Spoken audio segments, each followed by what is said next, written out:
Teach Me Grappling. Here we're going to show you a side control triangle. Um, I'm here in basic side control. My knees are spread out nice and wide. I have the underhook control, arm around the neck, shoulder in the face, little shoulder smash. And we're talking about how we get our opponent's elbow out so we can undermine the bad elbow position. If my opponent's foot, in this case his left foot, is based out to the left from his point of view, he's going to have good base. He's going to be able to drive off that left leg. It's going to be hard to move his hips the way I want them to move. So the goal would be to kind of shuffle my way to my right, circle towards his legs, and move his hips so they are pointing the opposite direction like this. That's what we want to do to our opponent. So when our opponent sticks their foot out, they're going to have a more solid base. They're going to be able to defend this side control much better. I can come under for a little bit of different types of leg submissions. I can grab onto the toes. And then when the opponent kicks the leg straight, I can drive the hips to the side to put him in a bad spot.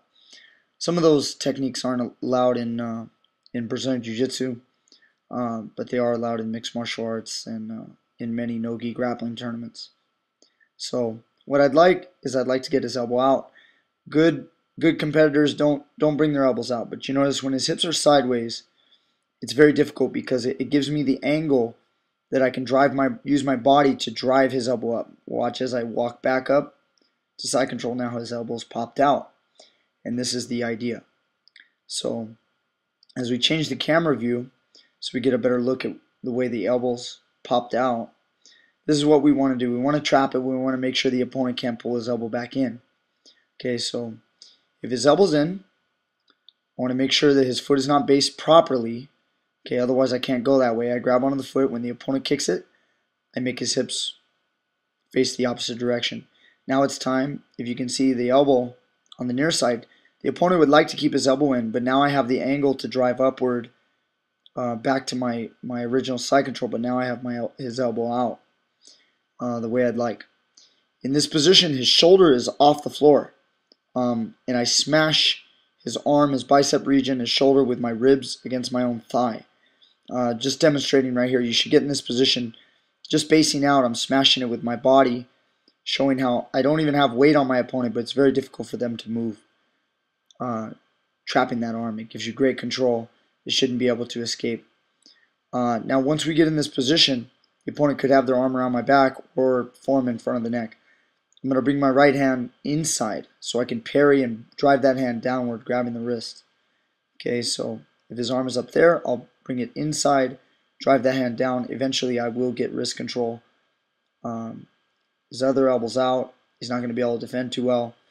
My left hand's going to curl up behind his neck, pulling his neck upward. I'm shifting up towards his head, making it easy to pass my right leg around for the triangle. I balanced on my left knee, based on my right hand, and you notice my left hand caught my shin. And now I lock the full triangle while in the top mount position, lock the mounted triangle. There's a shoulder lock, straight elbow lock, and then finishing with a triangle. I personally prefer to go to my back for the triangle, but only once I have it totally locked in. So we're going to show this position again. This works really well for me. It's very fancy looking, but for me, I really don't find it very difficult myself to do this. Again, my opponent's, if his leg is there, I smash his hips. Time to move back upstairs, pop the elbow out. A lot of times the opponent doesn't even realize what's happened until it's too late. I cup around the neck, bring my right hand inside, control the wrist, raise up slightly. If the opponent comes on top, go straight to the triangle, right to your back. That's a nice clean finish. In this case, his arm has not crossed across his face, across his neck, but just finish anyway. If his back is horizontal parallel with the floor, he'll get caught anyway. So I would just squeeze my triangle in that case. Smash his hips, walk back up, get his elbow out. One more time. Smash the hips, slide back up, trapping the arm. Keeping the arm nice and trapped, I'm shift my weight, smash it with my ribs against my thigh. It's time to lean, shift the weight on my left knee so my right leg is light, controlling the wrist. As I shift that weight and lift the head upward, it's nice and easy. I can pass the right leg over, right into my left hand. There's my hand grab the shin, my right hand posted. Left hand grab the shin. Made my lock, flex my toes for the triangle. Here's the little shoulder lock. I do a pull with my right hand, push with my left hand, control the arm, palm away from me for the straight elbow lock, and then finally roll to my back for the triangle. Alright, Teach Me Grappling, check it out, try it out, hope it works.